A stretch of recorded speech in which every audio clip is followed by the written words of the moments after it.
حضور اکرم صلی اللہ علیہ وآلہ وسلم کا معجزہ۔ ابو جہل پر خوف۔ ایک مرتبہ ابو جہل نے لات و عزیٰ کی قسم کھا کر کہا کہ اگر میں نے محمد صلی اللہ علیہ وآلہ وسلم کو زمین پر ناک رگڑتے یعنی سجدہ کرتے ہوئے کبھی دیکھ لیا تو اپنے پیروں سے نعوذ باللہ اس کی گردن روند ڈالوں گا۔ اتفاق ایسا ہوا کہ ایک روز آپ صلی اللہ علیہ وآلہ وسلم نماز پڑھ رہے تھے کہ ابو جہل اپنا ارادہ پورے کرنے کی غرض سے آگے بڑھا، پھر اچانک الٹے پاؤں واپس آ گیا، جیسے ہاتھوں سے کوئی چیز روک رہا ہو۔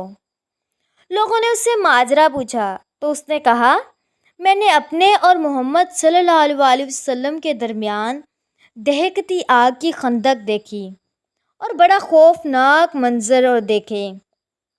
آپ صلی اللہ علیہ وآلہ وسلم نے فرمایا، اگر ابو جہل میرے قریب آ جاتا تو فرشتے اس کے ٹکڑے ٹکڑے کر کے لے جاتے۔